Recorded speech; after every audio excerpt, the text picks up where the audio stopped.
हाँ जी, नमस्कार दोस्तों। तो आज की क्लास में अपने चर्चा करने वाले हैं कंप्यूटर के टाइप्स और कंप्यूटर की जनरेशन से रिलेटेड एमसीक्यूज के बारे में। जो भी प्रश्न इंपॉर्टेंट यहाँ से बनता है वो भी न्यू पैटर्न के अकॉर्डिंग, ठीक है ना। जिसमें हम स्टेटमेंट्स भी लेंगे, फिल इन द ब्लैंक के भी होंगे, कुछ क्वेश्चन मैचिंग टाइप्स भी होंगे। स्टेटमेंट में भी अलग अलग आर्ग्यूमेंट वाले और हमारे साथ उसके साथ साथ एक्शंस वाले कार्यवाही के तरीके। तो इस प्रकार के क्वेश्चनों को आज हम देखने वाले हैं। तो चलिए शुरू करते हैं। क्वेश्चन नंबर 1, ये मैचिंग से रिलेटेड क्वेश्चन है और आज के टाइम में आपको पता है अधीनस्थ बोर्ड और आरपीएससी दोनों ही इस प्रकार के क्वेश्चंस पूछने लगे हैं। तो इनको थोड़ा विशेष ध्यान से देख के चलें। जैसे सबसे पहले यहाँ पर देखो, एक कॉलम, दो कॉलम दिए गए, दोनों को क्या करना है, आपको मिलान करना है। पहला दिया गया है एडसेक। क्या दिया गया है आपको? एक एडसेक। एडसेक क्या था हमारा, हमें पता है फर्स्ट प्रोग्राम स्टोरेज कंप्यूटर था जिसमें प्रोग्राम रन किए जा रहे थे और उनको स्टोर भी किया जा रहा था। एडसेक की फुल फॉर्म भी आपको पता होगी, मैं एक बार फिर से बता देता हूँ। इलेक्ट्रॉनिक डिले स्टोरेज, ये हमने क्लासेज में सभी पढ़ा हुआ है। Electronic delay storage, delay storage automatic computer, automatic computer, ठीक है ना। तो फर्स्ट प्रोग्राम स्टोरेज कंप्यूटर के तौर पर इसको जाना जाता है, जो कि एक जनरल पर्पज कंप्यूटर था ये। दूसरा, चार्ल्स बेबेज कौन है? तो father of computer, father of computer. इनके द्वारा दो इंजन बनाए गए थे, एक तो एनालिटिकल इंजन जो कि यहाँ पर ऑप्शन में भी दिया हुआ है, देखो एनालिटिकल इंजन, और एक था हमारा इससे पहले डिफरेंशियल इंजन। एक कौन सा इंजन इन्होंने बनाया था? Differential engine, differential engine. तो देखो डिफरेंशियल इंजन तो बनाया था 1822 ईस्वी में, और एनालिटिकल जो इंजन था ये वाला, ये इन्होंने बनाया था 1833 ईस्वी में, ठीक है ना। तो चलिए इसका तो ये ऑप्शन डायरेक्ट मैच करके देखो, बी का ए से, और एडसेक का पहला प्रोग्राम योग्य तो ये वाला डी से। नेक्स्ट देखें, एलन ट्यूरिंग। एलन ट्यूरिंग ने बनाई थी टेबुलेटिंग मशीन, जिसे ट्यूरिंग मशीन भी कहा जाता है। टेबुलेटिंग मशीन, क्या बनाया था इन्होंने? टेबुलेटिंग मशीन बनाई थी। तो यस का ऑप्शन डायरेक्ट सी, इसी से मैच कर रहा है। ट्यूरिंग मशीन की परिकल्पना इन्होंने प्रस्तुत की। साथ ही साथ सॉरी, टेबुलेटिंग मशीन इन्होंने नहीं बनाई थी, टेबुलेटिंग मशीन बनाने वाले थे हरमन हॉलरेथ। क्या नाम था उनका? हरमन हॉलरेथ। इन्होंने खुद ट्यूरिंग यानी कंप्यूटर साइंस के जनक थे ये। एक्चुअल में किसके? कंप्यूटर साइंस के जनक इनको कहा जाता है। इन्होंने ही ट्यूरिंग मशीन और हम कहें मॉडर्न कंप्यूटर का जो बेस दिया था वो इन्होंने दिया था। दूसरा, आईबीएम की यदि हम बात करें तो आईबीएम हमारी क्या है? एक इंटरनेशनल बिजनेस यानी कंप्यूटर बनाने वाली क्या है? कंपनी है। International business machine, international business machine, ठीक है ना। तो ये क्या है? अमेरिका में, अच्छा कंपनी, ये रहा डायरेक्ट यहाँ पर आगे ऊपर ही, ये कंपनी है डायरेक्ट, एक प्रारंभिक कंप्यूटर कंपनी, और मेन फ्रेम के लिए ज्यादा प्रसिद्ध थी, ठीक है। और यूनिवैक क्या है? ये पहला व्यावसायिक कंप्यूटर था, यूनिवर्सल ऑटोमेटिक कंप्यूटर। तो ये भी इसमें डायरेक्ट ऑप्शन दिया हुआ है। यानी कि हम बोले तो देखो दो में ही इसमें से एडसेक बी से, पहला ऑप्शन बी से होगा, दूसरा ऑप्शन जो मैच है वो ए से होगा। तो बी, ए और C, D, E, B, A, C, D, E, option number A ही इसका क्या हो जाएगा?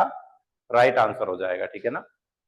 दोबारा से देख लें, एडसेक हो गया, चार्ल्स बेबेज है, एलन ट्यूरिंग है, आईबीएम है और यूनिबेक है। तो एडसेक के बारे में तो आपको क्या ध्यान में रखना है? एडसेक के बारे में ये ध्यान रखना है कि फर्स्ट प्रोग्राम योग्य जनरल पर्पज कंप्यूटर था, जिसकी full form electronic delay storage automatic computer होती है।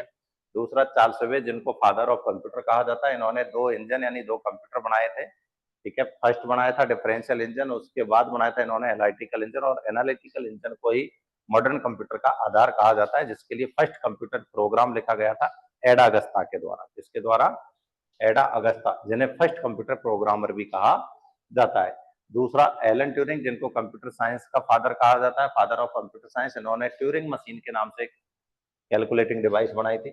आईबीएम, जो कि टेबुलेटिंग मशीन से निकल के बनी है, यानी टेबुलेटिंग मशीन बनाई गई थी हरमन ऑलरेथ के द्वारा। उन्होंने एक कंपनी बनाई जिसको नाम दिया गया था टेबुलेटिंग प्राइवेट लिमिटेड, और उसको बाद में 1924 में कन्वर्ट करके क्या बना दिया गया? आईबीएम, जो आज के टाइम में बहुत सारे कंप्यूटर्स बनाती है, जिनमें से उस टाइम पर सबसे ज्यादा पॉपुलर होती थी और अभी भी मेन फ्रेम कंप्यूटर्स बनाने के लिए ज्यादा पॉपुलर थी, ठीक है। दूसरा, यूनिवैक। यूनिवैक हमारा फर्स्ट कॉमर्शियल कंप्यूटर था, पहला व्यवसायिक कंप्यूटर था। तो ये आपको याद रख लेना है। नेक्स्ट देखिएगा अगला, ये हमने आपको कुछ डिवाइसेज हैं जिनके आपको ग्राफिक्स की याद रह जाए बच्चों को इजीली कि किस प्रकार के होते थे, हमारी मशीनें कैसे बनी। तो ये हमारा एडसेक कंप्यूटर था। देखो पूरा एक ऐसे लगता है कोई मशीन है, अलमारियां हैं जिनमें बहुत सारी डिवाइसेज रखी हुई हैं, जबकि ये एक कंप्यूटर था। तो ये हमारे पुराने टाइम का यानी कि फर्स्ट जनरेशन के दौरान जो बने हुए कंप्यूटर थे वो इसी प्रकार के होते थे, बड़े बड़े हॉलों में इनको रखा जाता था। तो ये हमारा एडसेक का आप एक डायग्राम देख पा रहे हैं, ठीक है, कि किस प्रकार के इसमें कंपोनेंट एक दूसरे से अटैच हैं, लगे हुए हैं। तो इसकी जो फर्स्ट कैलकुलेशन हुई थी, पहली गणना की थी इसने, वो 6 मई 1949 को पहली कैलकुलेशन की थी, इसके द्वारा, एडसेक के द्वारा। तो यहाँ पर इसकी वापस फुल फॉर्म लिखी हुई है। कहाँ का कंप्यूटर है ये? बिट्रिस कंप्यूटर है, ध्यान देना कहाँ का है ये? बिट्रिस कंप्यूटर है। दूसरा और भी आप डिवाइसेस देख सकते हैं। दूसरा देखिए एक डिवाइस ये आपको जो अभी हम बात कर रहे थे ट्यूरिंग मशीन की, एलन ट्यूरिंग के द्वारा जो परिकल्पना की थी ट्यूरिंग मशीन की, वो कुछ इस प्रकार की थी। ये भी हमारी एक कैलकुलेटिंग डिवाइस है, यानी कंप्यूटर का पार्ट है। दूसरा फर्स्ट कॉमर्शियल कंप्यूटर जिससे हमारे कंप्यूटरों को बेचना खरीदना स्टार्ट हुआ था, वो ये था। यानी अब हम कहते हैं यहाँ पर एक तरीके से अब डेस्कटॉप की परिकल्पना यहाँ से हुई है।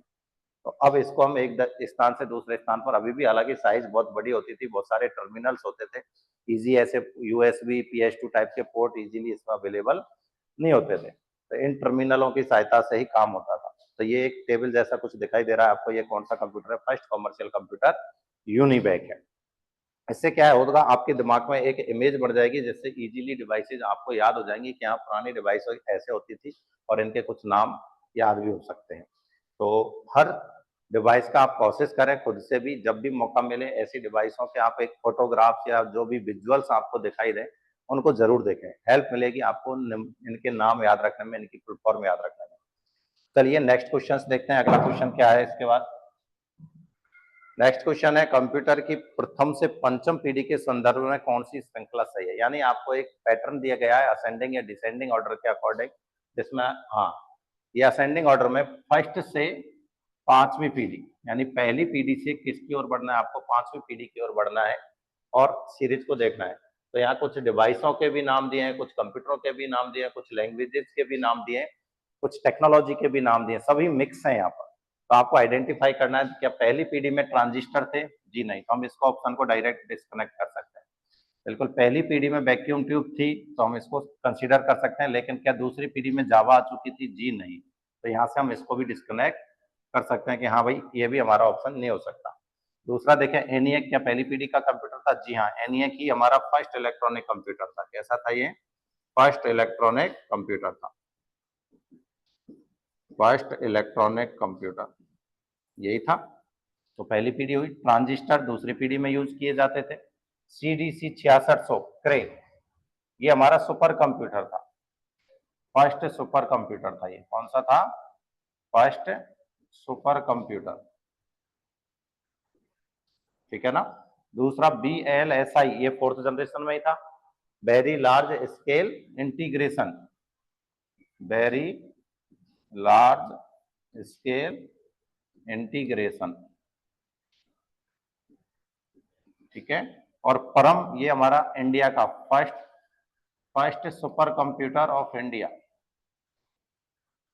First super computer in India. तो ये फिफ्थ जनरेशन में ही था, भारत में पहला सुपर कंप्यूटर यही था, ठीक है ना, first super computer in India. तो मुझे लगता है ये ऑप्शन सारे मैच कर रहे हैं, ये पहली पीढ़ी में, ये दूसरी पीढ़ी में, ये तीसरी पीढ़ी में, ये चौथी पीढ़ी में, और ये पांचवी पीढ़ी में। तो पांचों ये असेंडिंग ऑर्डर में आपके क्या कर रहे हैं? मैच कर रहे हैं। तो इसका आंसर हो जाएगा ऑप्शन नंबर सी, ठीक है ना। आप कि सर चौथा ऑप्शन भी चेक करें, बिल्कुल कर सकते हैं। देखो मशीन लैंग्वेज ये फर्स्ट जनरेशन सही है, ट्रांजिस्टर सेकंड जनरेशन ये भी सही है, लेकिन ULSI ये पांचवी जनरेशन है, अल्ट्रा लार्ज स्केल। तो इसकी वजह से फिर हम इसको क्या कर देंगे? कैंसिल कर देंगे, ठीक है ना, क्योंकि अब 1 2 के बाद डायरेक्ट कौन सी जनरेशन यहाँ पर दे दिया? फिफ्थ जनरेशन दे दिया, जबकि इसमें सीक्वेंस से दिए गए हैं। तो ऑप्शन नंबर सी ही इसका क्या होगा? राइट आंसर हो जाएगा।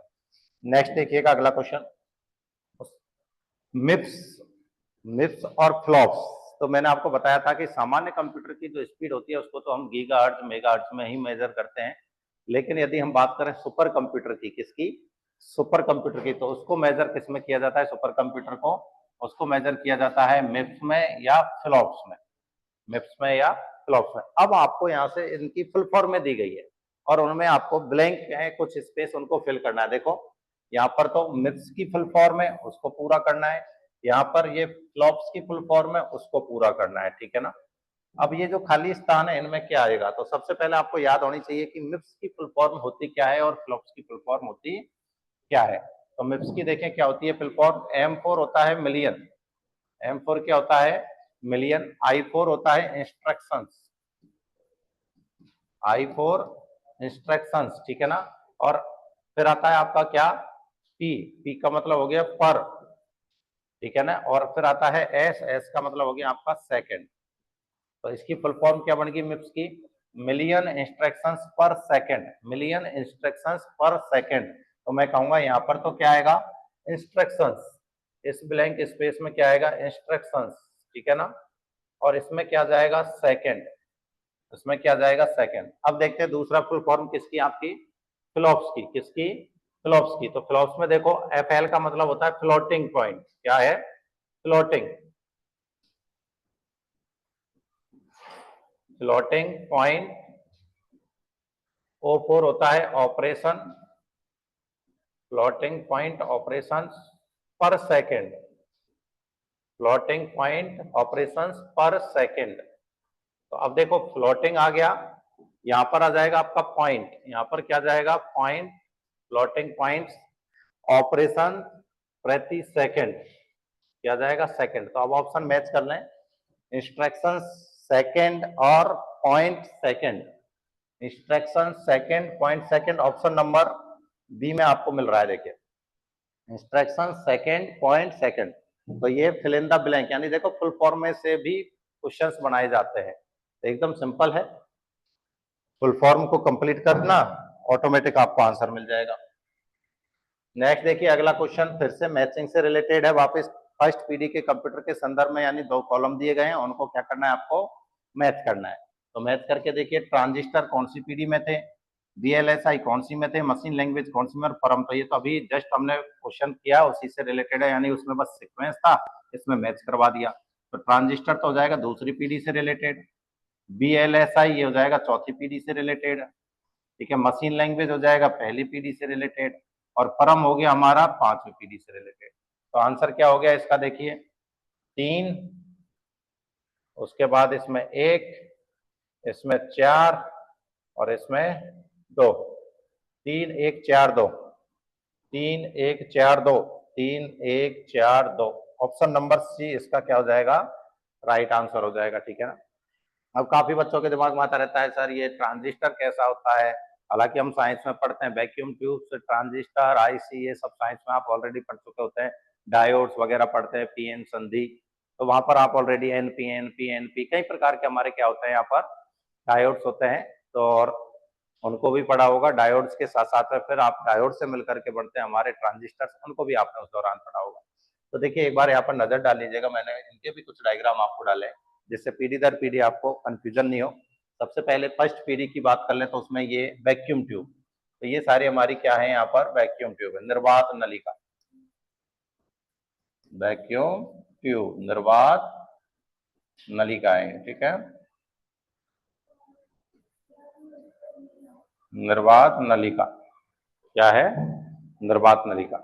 अलग अलग प्रकार की होती हैं, सब में अलग अलग टेक्नोलॉजी, लेकिन इतना एक सिंपल याद रख लें कि एक कांच का वो होता है फ्रेम, उसके अंदर कोई एयर नहीं होती, सिर्फ सर्किट्स बने हुए होते हैं जिससे हमारे इलेक्ट्रॉन्स का आदान प्रदान किया जाता है। तो ये सभी क्या है अलग अलग प्रकार की निर्वात नलिकाएं। मैंने आपको क्लास में ऑलरेडी बता रखा 1904 में तो ये बनाई गई, 1906 में इसका पेटेंट लिया गया, ठीक है ना, पेटेंट लिया गया एम्ब्रोस फ्लेमिंग के द्वारा, किसके द्वारा एम्ब्रोस फ्लेमिंग के द्वारा। तो ये भी हम ऑलरेडी क्लासेज में चर्चा कर चुके हैं, तो वहां पर हम टाइम बचा सकते हैं थोड़ा।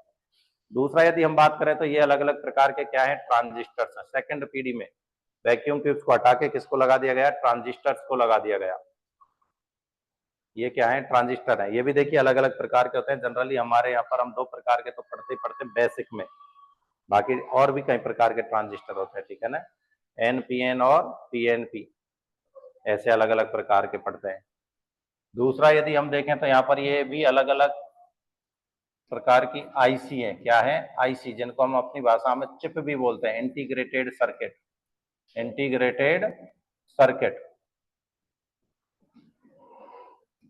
जैक किल्बी के द्वारा जिसको बनाया गया था। तो ये हमारी थर्ड जनरेशन है। देखो ये तो हो जाती है आपकी पहली पीढ़ी, ये हो जाती है दूसरी पीढ़ी में, और ये आईसी आ जाती है तो ये हो जाती है हमारी तीसरी पीढ़ी, थर्ड जनरेशन। और उसके बाद आईसी को भी किसमें बदल दिया गया बाद में जब साइज छोटी हुई, तो ये है हमारा माइक्रो प्रोसेसर। क्या है, माइक्रो प्रोसेसर। तो एक्चुअल क्रांति तो माइक्रो प्रोसेसर लेकर के आया था। ठीक है, ये इंटेल कंपनी है जिसने फर्स्ट, याद होगा हमने लिखा था पहला माइक्रो प्रोसेसर 4004 के नाम से बनाया था, इंटेल 4004। ऐसा होता है आपके मदरबोर्ड में, आप कभी देखोगे तो उसमें एक फैन लगा होता है, उसके नीचे लगा हुआ होता है एक चिप सी अटैच होती है, तो ये है आपका क्या, माइक्रो प्रोसेसर।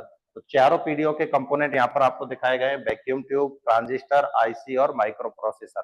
पीढ़ी दर पीढ़ी याद रख लेना, पहली, दूसरी, तीसरी और चौथी पीढ़ी। ठीक है, नेक्स्ट देखते हैं अगला क्वेश्चन आपका क्या कहता है। वापस वही मैचिंग का क्वेश्चन है यहाँ पर पहले की तरह ही, यानी दो कॉलम आपको दिए गए हैं, कॉलम ए और कॉलम बी। कॉलम ए में देखो पीढ़ियां भी दी गई है और पीढ़ियों की टाइमलाइन भी दी गई है, तो दोनों चीजें यहाँ से याद हो सकती है। यानी नॉर्मल जो ऑब्जेक्टिव क्वेश्चन होते हैं उनको तो आप इन्हीं में से डायरेक्ट कर सकते हो। ठीक है, समस्या आएगी तो ऐसे मैचिंग और स्टेटमेंट वाले क्वेश्चन में तो मैं अभी इन सेशनों में ज्यादातर फोकस नहीं कर रखूंगा, बाकी तो आपको नोट्स में और बुक में काफी क्वेश्चन अलग से दिए गए हैं। जैसे आपको जो बुक की ईपीडीएफ दी जा रही है कोर्स के साथ में, उसमें आप देखोगे तो टॉपिक वाइज थ्योरी भी है और टॉपिक वाइज क्वेश्चन है, हर टॉपिक के 100 से 150 क्वेश्चन दिए गए। ठीक है, उनको निकालना है, वो प्रीवियस ईयर क्वेश्चन है, सारे के सारे कौन से हैं, प्रीवियस ईयर के क्वेश्चन आपको दिए गए। अब अलग से नए क्वेश्चंस जो कि मैं जनरली बताता हूं कि जैसा भी ये क्वेश्चंस होंगे, कुछ क्वेश्चंस हो सकता है कि नहीं किताबों में आपको मिल भी जाए, लेकिन ज्यादातर क्वेश्चंस ऐसे होंगे जो आपको किताबों में देखने को नहीं मिलेंगे। ये बिल्कुल न्यू पैटर्न को ध्यान में रखते हुए कि आज के टाइम में सर कंप्यूटर में से मान लीजिए मैं पुलिस की एग्जाम देने जाता हूँ, 30 क्वेश्चन आते हैं सर, तो 30 में से 15-20 तो हर स्टूडेंट कर लेता है, लेकिन 10 एक क्वेश्चन ऐसे पूछे जाते हैं जो किसी से टच ही नहीं होते, तो हम उन क्वेश्चनों को ज्यादा फोकस करें। अधीनस्थ बोर्ड भी है, आरपीएससी भी है, तो जैसे आप मान लीजिए पटवारी की देने जा रहे हैं या आरपीएससी की कोई एग्जाम देने जा रहे हैं, तो उनमें आजकल नया पैटर्न ये फॉलो होने लगा है, तो उनके क्वेश्चनों को ध्यान में रखते हुए सॉल्व कर रहे हैं। ठीक है, तो देखिए पहली पीढ़ी में वापस आगे आपका वैक्यूम ट्यूब का उपयोग हुआ है, बिल्कुल इसी में है। दूसरी पीढ़ी में ट्रांजिस्टर है, तीसरी पीढ़ी में इंटीग्रेटेड आईसी सर्किल है, चौथी पीढ़ी में माइक्रो प्रोसेसर है, और पांचवी पीढ़ी में आपका एआई का यूज हुआ है। तो इनमें तो कुछ मैच करना ही नहीं है, A B C D E, option number A इसका क्या हो गया, राइट आंसर, सीधे सीधे लिखे हुए हैं। ये इनको आप ऊपर नीचे करते हैं तो फिर भी कंफ्यूजन हो सकता था, लेकिन एकदम सिंपल लिखे हुए हैं। ठीक है ना, तो ये एकदम सीधा आंसर हो गया आपका। नेक्स्ट देखिएगा अगला क्वेश्चन क्या है। अब ये स्टेटमेंट और आर्गुमेंट से रिलेटेड है। पहले आपको एक स्टेटमेंट दिया गया, उस पर दो आर्गुमेंट दी गई, अब आपको देखनी है कौन सी आर्गुमेंट बेहतर है, दोनों में से कौन सी बेहतर है, या दोनों ही बेहतर है या दोनों ही नहीं है, मजबूत कौन सी है, ठीक है, स्ट्रॉन्ग कौन सी है। तो देखिए, क्या पहली पीढ़ी के कंप्यूटर यानी कि फर्स्ट जनरेशन के कंप्यूटर आज के समय में उपयोग के योग्य हैं? तो आप ही बताइए, पहली पीढ़ी के जो कंप्यूटर थे बड़े बड़े हॉलों में जो बनाए गए थे, एनईएक, एडसेक, क्या वो आज के समय में उपयोग के लायक हैं या नहीं है? ये स्टेटमेंट है। तो सिंपल सी बात है, आज के टाइम के लिए वो उपयोग में नहीं लिए जा सकते। ठीक है, नहीं, वे बहुत बड़े, धीमे और अविश्वसनीय थे। ठीक है ना, तब इतनी एक्यूरेसी, तो ये स्टेटमेंट क्या करेक्ट है। हाँ, क्योंकि वे कंप्यूटर इतिहास का एक महत्वपूर्ण हिस्सा है, लेकिन हिस्सा होने का मतलब ये नहीं है कि वो यूजफुल है, उपयोग में नहीं ले सकते। हाँ, उनको आप म्यूजियम में रख सकते हो, लोगों को दिखाने के लिए प्रदर्शनी में लगा सकते हो कि हाँ भाई ये हमारा फर्स्ट कंप्यूटर होता था, लेकिन यूज आज के टाइम के अकॉर्डिंग हम उनको नहीं कर सकते। तो कथन केवल तर्क एक ही क्या है, मजबूत है। ठीक है, यानी देखो पैटर्न पूरा रीजनिंग का होगा, लेकिन क्वेश्चन कंप्यूटर से रिलेटेड होगा। देखने में तो एक बार आपको ऐसा ही फील होगा कि ये तो रीजनिंग का क्वेश्चन है, लेकिन वो आपके कंप्यूटर से जुड़ा हुआ होगा। नेक्स्ट देखें अगला क्वेश्चन, ऐसे वापस से मैचिंग का क्वेश्चन है। स्तंभ ए स्तंभ बी से मिलाइए, कोई मार्क 1 है, ये Z3 है, क्या है ये, Z3 है, क्रेव 1 है, PDP 11 है और एटलस है। तो अब देखो क्रेव 1 तो शायद सबको ही पता होगा, क्रेव 1 हमारा क्या था, पहला सुपर कंप्यूटर था जो कि शैमोर क्रे के द्वारा बनाया गया था। शैमोर क्रे के नाम पर ही इसका नाम पड़ा था। ठीक है ना, मार्क वन, ये भी पीएचडी के जो स्टूडेंट थे हार्वर्ड आइकेन मार्क के द्वारा, ठीक है। फर्स्ट इलेक्ट्रोमैकेनिकल, ये रहा डायरेक्ट है ये भी, electromechanical computer, electro mechanical computer था ये भी, ठीक है ना। दूसरा देखें Z3, ये फुली ऑटोमेटिक, पूर्णतः स्वचालित प्रोग्रामेबल कंप्यूटर था, पूर्णतः स्वचालित प्रोग्रामेबल कंप्यूटर Z3। PDP-11 ये फर्स्ट, PDP-8 के बाद था, सॉरी PDP-8 तो था first mini computer, first mini computer, तो उसी की श्रृंखला थी ये, तो ये मिनी कंप्यूटर का पार्ट, ठीक है ना। फर्स्ट मिनी कंप्यूटर था, डेक कंपनी ने इसे बनाया था, DEC कंपनी द्वारा, कंपनी का नाम क्या है, डेक, तो ये भी इसी में डायरेक्ट है। और एटलस ये पहला कंप्यूटर था जिसमें पेजिंग सिस्टम हुआ करता था, ठीक है ना, फर्स्ट कंप्यूटर जिसमें कैसा था, पेजिंग, तो ये भी डायरेक्ट लिए हुए ABCDE, यही ऑप्शन डायरेक्ट करेक्ट हो जाएगा। तो ऐसा नहीं सोचना कि हमेशा इतना इजी थोड़ी देगा सर ABCD, दे भी सकता है, ऊपर नीचे भी कर दे तो भी हमें मैच करना आना चाहिए, ठीक है ना। तो पहले उनको मैच करें जिन पर आप 100% श्योर हो। यहाँ सर मेरे को 100% पता है कि क्रे-1 दुनिया का पहला सुपर कंप्यूटर, तो मैं सबसे पहले इसे मैच करूँ।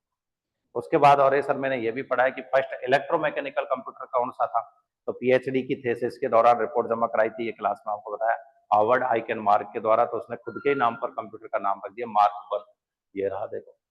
पीडीपी हमने ये पढ़ा है PDP-8, और उदाहरणों में ये भी लिखा है, दोनों लिखे हुए हैं, इससे याद हो जाएगा कि फर्स्ट मिनी कंप्यूटर कौन सा था, PDP-8 था, तो PDP-8 की अगली श्रृंखला PDP-11, ये हमारा एक मिनी कंप्यूटर से रिलेटेड हो गया। किस कंपनी ने बनाया, DEC digital equipment corporation company द्वारा बनाया है, तो इसका भी आंसर ऑप्शन नंबर ए हो जाएगा। नेक्स्ट देखिएगा, वापस स्टेटमेंट दिया गया है, फिर आपको विकल्प दिए गए, क्या चौथी पीढ़ी के कंप्यूटर ने, क्या चौथी पीढ़ी के कंप्यूटर ने तकनीकी दुनिया में क्रांति ला दी थी। तो सबसे पहले आपको पता होना चाहिए चौथी पीढ़ी में क्रांति कैसे आई थी, सबसे इंपॉर्टेंट, तो मैं कहूंगा चौथी पीढ़ी का सबसे मेन पार्ट कौन सा था, माइक्रो प्रोसेसर। क्या था, माइक्रो प्रोसेसर, बिल्कुल, इसकी वजह से कंप्यूटरों की साइज एकदम बहुत छोटी होगी तो स्पीड बहुत तेज होगी थी, तो हाँ, इसमें माइक्रो प्रोसेसर का उपयोग हुआ था जिसने कंप्यूटर को तेज और सस्ता बना दिया, तेज और सस्ता बना दिया, ये बिल्कुल करेक्ट है। दूसरा देखें, नहीं, इनमें अभी भी वैक्यूम ट्यूब का उपयोग होता था, जी नहीं, वैक्यूम ट्यूब को तो फर्स्ट पीढ़ी में हटा दिया गया था, तो ऑप्शन नंबर ए इसका क्या होगा, राइट आंसर हो जाएगा। वैक्यूम ट्यूब सिर्फ फर्स्ट पीढ़ी में थी, सेकंड में ही ट्रांजिस्टर आ गया था, तो ऑप्शन ए राइट आंसर।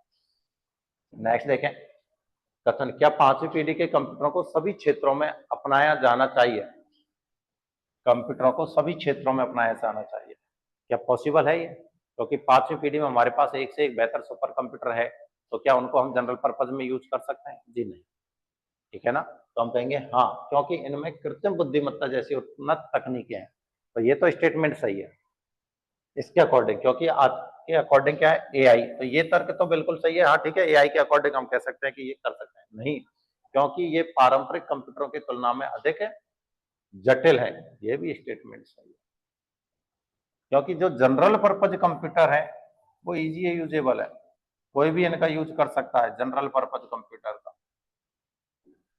लेकिन जो स्पेशल पर्पज है,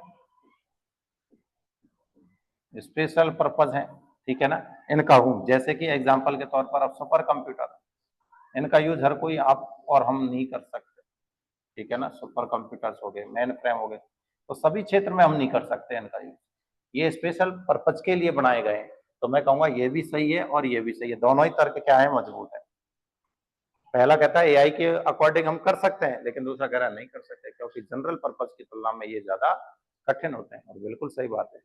अब मैं हर क्षेत्र में सुपर कंप्यूटर का यूज नहीं कर सकता, हर क्षेत्र में मेन फ्रेम कंप्यूटर का यूज नहीं कर सकता, और दोनों ही स्टेटमेंट क्या होंगे यहाँ पर, मजबूत होंगे। तो ऐसे आपको आज के टाइम में कॉमन सेंस से रिलेटेड क्वेश्चन भी आपसे पूछे जाएंगे। दूसरा देखें, वापस से मैचिंग से रिलेटेड क्वेश्चन है आपका ये, मैचिंग देखिएगा क्या है, अबिकस है, सबको पता अबिकस क्या है, फर्स्ट कैलकुलेटिंग डिवाइस थी हमारी। ब्लेज पास्कल, ब्लेज पास्कल कौन थे, जिन्होंने एडिंग मशीन यानी कि पास्कलाइन बनाई थी, पहली बार जोड़ने घटाने का काम हो रहा था, या फर्स्ट मैकेनिकल कैलकुलेटर के जनक, फादर ऑफ मैकेनिकल, देखो, father of first mechanical computer है, मैकेनिकल कंप्यूटर, कैलकुलेटर ही बोल दो, फादर ऑफ कैलकुलेटर, तो इन्होंने पहला मैकेनिकल कैलकुलेटर बनाया था जिसका नाम ही क्या था, पास्कलाइन था, इन्हीं के नाम पर पड़ा था, और दूसरा उसे एडिंग मशीन भी कहते थे। John von Neumann, father of architect, father of computer architect हैं ये, ठीक है ना। माइक्रो प्रोसेसर अभी आपको ऑलरेडी बता दिया है, ठीक है। बिल गेट्स जो कि माइक्रोसॉफ्ट के क्या है, संस्थापक है। तो देखो मैच करके देख लेते हैं। अभी का फर्स्ट यांत्रिक यानी फर्स्ट कैलकुलेटिंग डिवाइस, ये भी सही है। ब्लेज पास्कल, पास्कलाइन कैलकुलेटर का आविष्कार किया, बिल्कुल सही है। जॉन वॉन न्यूमैन आधुनिक कंप्यूटर आर्किटेक्चर का मॉडल तैयार इन्होंने किया। माइक्रो प्रोसेसर कंप्यूटर का मस्तिष्क सारे निर्देशों को प्रोसेस करता। और बिल गेट्स माइक्रोसॉफ्ट कंपनी के सह संस्थापक, क्योंकि इनके साथ और भी थे, अकेले ये नहीं थे, 3 दोस्तों ने मिलकर के माइक्रोसॉफ्ट कंपनी बनाई थी। तो सह संस्थापक के लिखेंगे, डायरेक्ट संस्थापक नहीं लिखा जाता है। तो ये भी एकदम डायरेक्ट क्वेश्चन है, और ऑप्शन ए ही इसका क्या हो जाएगा, आंसर हो जाएगा। ए बी सी डी ये इसका राइट आंसर हो जाएगा। नेक्स्ट देखिएगा, वापस आपको स्टेटमेंट दिया है। क्या दूसरी पीढ़ी के कंप्यूटरों को तकनीकी विकास में एक महत्वपूर्ण मील का पत्थर माना जा सकता है? दूसरी पीढ़ी के कंप्यूटरों को, तो दूसरी पीढ़ी के कंप्यूटर में मेन कंपोनेंट क्या है, ट्रांजिस्टर। क्या है, ट्रांजिस्टर, जिसको वैक्यूम ट्यूब से, तो क्या लिखा है देखो, हाँ, क्योंकि इसमें ट्रांजिस्टर का प्रयोग है जो कि वैक्यूम ट्यूब से अधिक विश्वसनीय थे। तो ये स्टेटमेंट बिल्कुल सही है, क्योंकि वैक्यूम ट्यूब्स को रिप्लेस किया था, तो वो इसलिए क्या कहता है, इनसे वैक्यूम ट्यूब से तो बेहतर थे। ये तो बिल्कुल सही हो गया।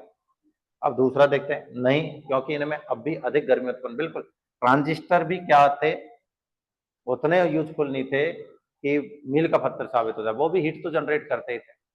तो मैं तो कहूंगा ये भी सही है, दोनों ही सही है, दोनों ही सही है, ठीक है ना। तभी तो जरूरत पड़ी तुरंत ही ट्रांजिस्टर को हटा के किसको लेके आए हम, आईसी को लेके आए। फिर हम किसको लेके आए, माइक्रो प्रोसेसर को लेके आए। तो हम ये नहीं कहेंगे मील का पत्थर, ये साहब मील का पत्थर तो माइक्रो प्रोसेसर साबित हुआ था। तो इसलिए दोनों ही तर्क क्या है इसके, मजबूत है। ऑप्शन नंबर सी इसका राइट आंसर हो जाएगा, ठीक है ना। ट्रांजिस्टर वैक्यूम से बेहतर है, लेकिन उतने बेहतर नहीं है कि हीट जनरेट ना करें, अभी भी ये बहुत ज्यादा हीट जनरेट करते हैं, इसलिए ये मील का पत्थर साबित नहीं हुआ। नहीं। नेक्स्ट देखें, क्या तीसरी पीढ़ी के कंप्यूटर शिक्षा प्रणाली में अधिक उपयोगी थे? क्या तीसरी पीढ़ी के कंप्यूटर शिक्षा प्रणाली में अधिक उपयोगी थे? हाँ, क्योंकि आईसी ने कंप्यूटरों को सस्ता और कॉम्पैक्ट बना दिया। कॉम्पैक्ट का मतलब छोटी साइज में बना दिया। तो ये भी स्टेटमेंट करेक्ट है। नहीं, क्योंकि उस समय बहुत कम लोगों को कंप्यूटर की जानकारी थी, बिल्कुल ये भी सही है। नहीं, क्योंकि उस समय जब हमारी तीसरी पीढ़ी चल रही थी तो कंप्यूटरों को बहुत ज्यादा जानकारी नहीं थी लोगों की। तो मैं कहूँगा दोनों ही तर्क अभी भी मजबूत है, ठीक है ना। कॉम्पैक्ट तो बना दिया था, लेकिन बहुत ज्यादा लोगों को, बहुत कम लोगों को जानकारी थी, इसलिए शिक्षा की प्रणाली में अधिक उपयोगी नहीं थे। एजुकेशन में तो बाद में इनका यूज होने लगा है। नेक्स्ट, चार्ल्स बेबेज को कंप्यूटर का जनक कहा जाता है क्योंकि उन्होंने विश्लेषणात्मक इंजन की परिकल्पना की थी। बिल्कुल सही है, एनालिटिकल इंजन। कौन सा है ये, एनालिटिकल इंजन। तो स्टेटमेंट तो सही है साहब, स्टेटमेंट में कोई दिक्कत नहीं है। अब कार्रवाई क्या है, देखो, छात्रों को कंप्यूटर विज्ञान की पढ़ाई की शुरुआत कंप्यूटर के इतिहास से करवाई जानी चाहिए, बिल्कुल सही है। कंप्यूटर का इतिहास ही नहीं जानेंगे बच्चे तो कंप्यूटर साइंस की पढ़ाई के में रुचि कैसे बढ़ाएंगे? किसी भी फील्ड में रुचि तब जागृत होती है जब हम उसके पहले इतिहास के बारे में जान लेते हैं, तब पता चलता है इतना कुछ मेहनत करने के बाद आज हम इस क्षेत्र में पहुंचे, इस मुकाम पर पहुंचे। तो ये स्टेटमेंट सही है। चार्ल्स बेबेज के योगदान को केवल इतिहास के छात्रों तक ही सीमित रखना चाहिए। क्या ये कथन सही है कि केवल इतिहास के छात्र पढ़े और कोई ना पढ़े? जी नहीं, ये गलत है, ये स्टेटमेंट बिल्कुल गलत है।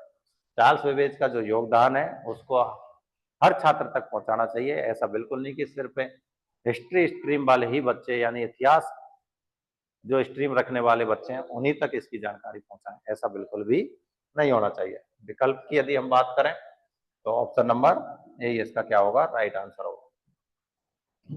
नेक्स्ट देखिएगा, फिर से स्टेटमेंट। मैंने कहा मैं ज्यादातर फोकस ऐसे जिनसे आपके देखो ऑब्जेक्टिव क्वेश्चन तो डायरेक्ट स्टेटमेंटों से वैसे ही क्लियर हो जाते हैं, लेकिन यदि इस प्रकार के क्वेश्चन आते हैं तो उनके आंसर आपको कैसे दें, वो सोच डेवलप करने के हिसाब से मैं ये क्वेश्चन करवा रहा हूँ। बाकी मुझे पता है किताबों में ऑब्जेक्टिव भरे पड़े हैं, उनके आंसर्स, उनके डिटेल सॉल्यूशंस यूट्यूब पर सभी जगह भरे पड़े हैं।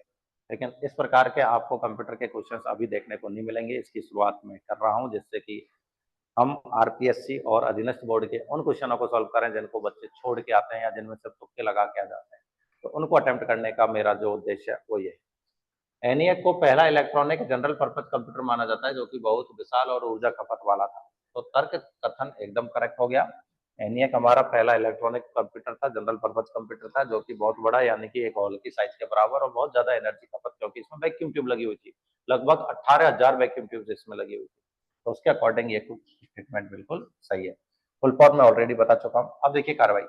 एनईएक जैसे प्रारंभिक कंप्यूटरों का संग्रहालय में प्रदर्शित किया जाना चाहिए। तो ये मैं ऑलरेडी, जब हमने क्वेश्चन पढ़ा था कि क्या वर्तमान में भी यूज कर सकते हैं, तो मैंने कहा था जी वर्तमान में यूज नहीं कर सकते, लेकिन वर्तमान में हम लोगों को अवेयरनेस के लिए या बताने के लिए कि ऐसे होते थे हमारे पहले कंप्यूटर, उनके लिए हम इनको म्यूजियम में, संग्रहालय में प्रदर्शनी के तौर पर रख सकते हैं।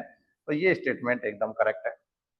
दूसरा देखो, वर्तमान कंप्यूटर में एनईएक की तकनीक को फिर से अपनाना चाहिए। जी नहीं, अब तकनीकी हमारी बहुत आगे बढ़ चुकी है और इसमें यूज होने वाले कंपोनेंट बहुत आउटडेटेड हो चुके हैं।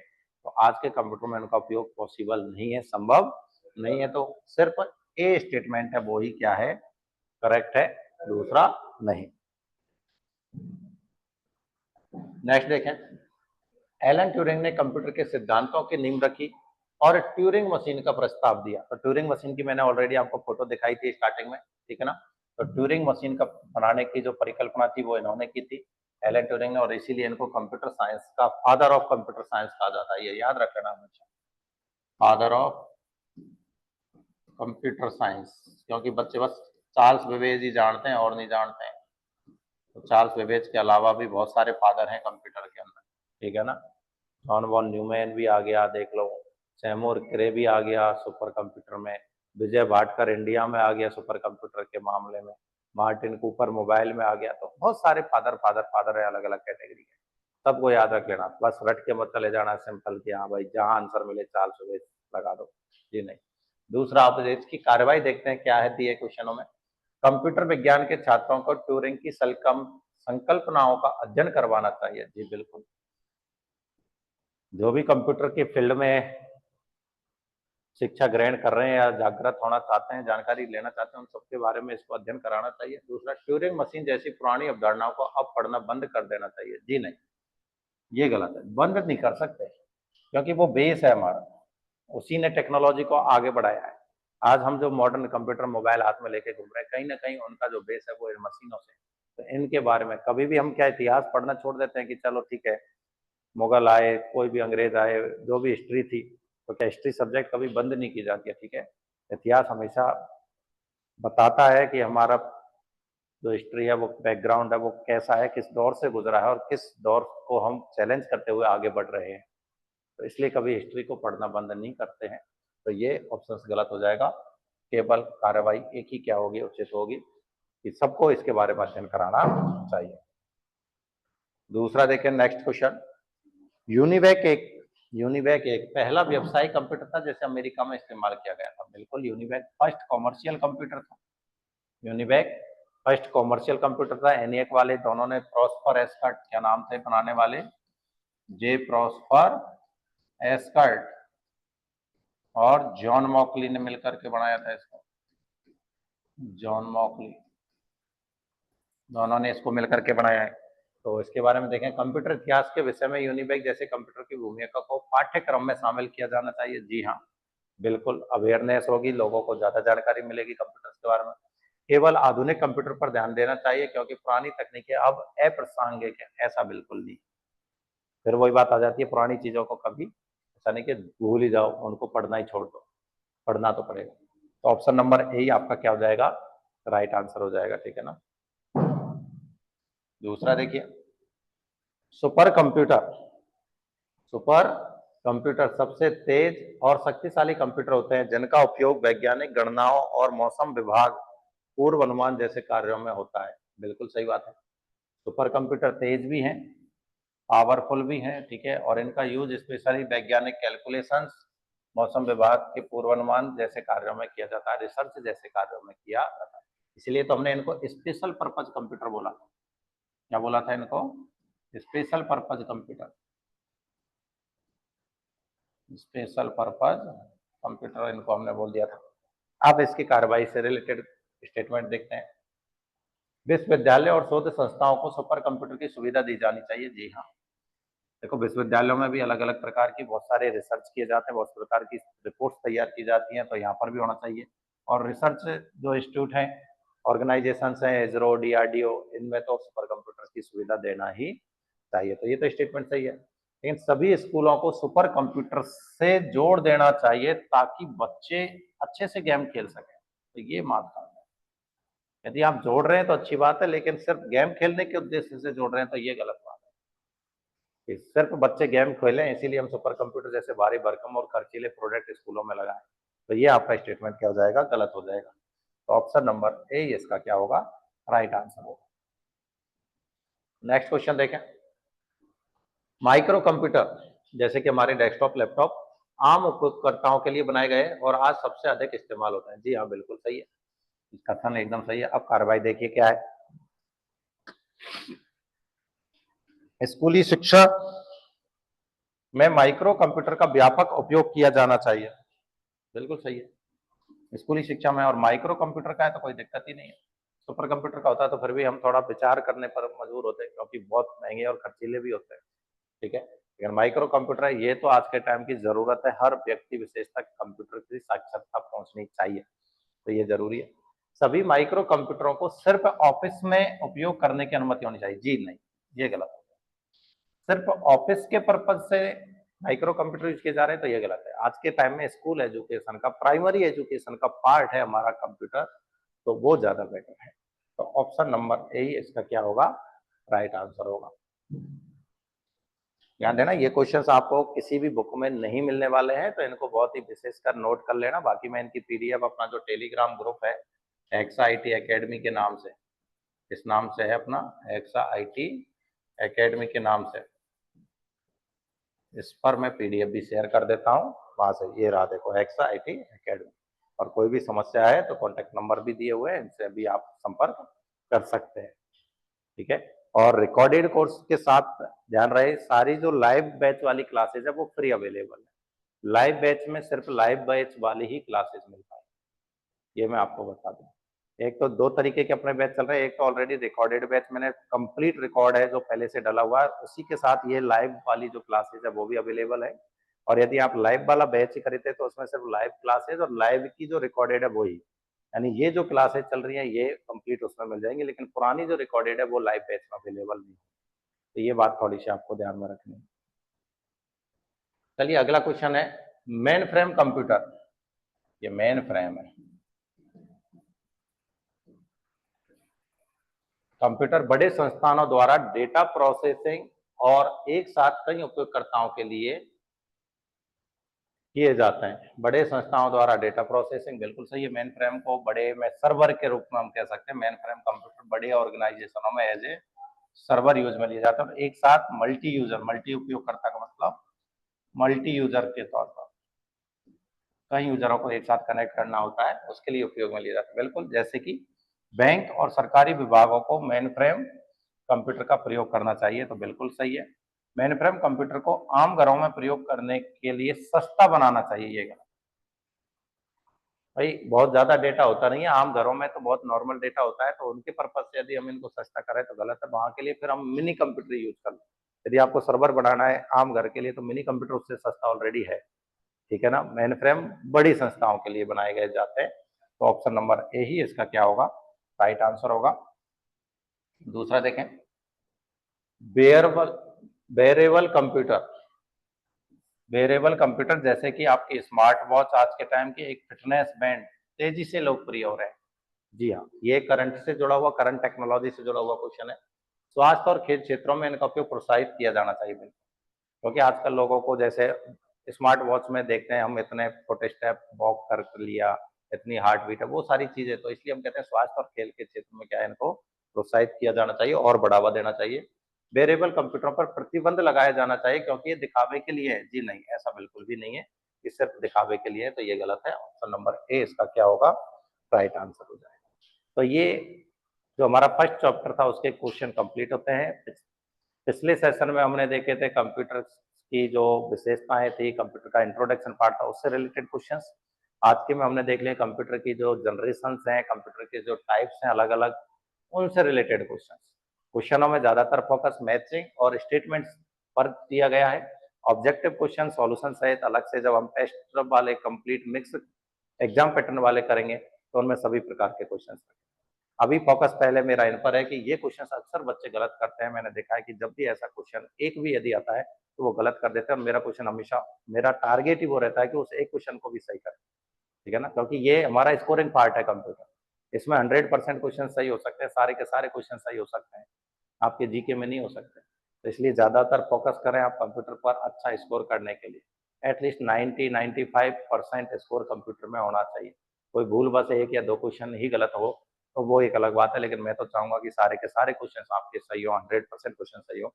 इसलिए इन क्वेश्चनों को सॉल्व किया जा रहा है। ठीक है, ऑल द बेस्ट, पढ़ते रहें।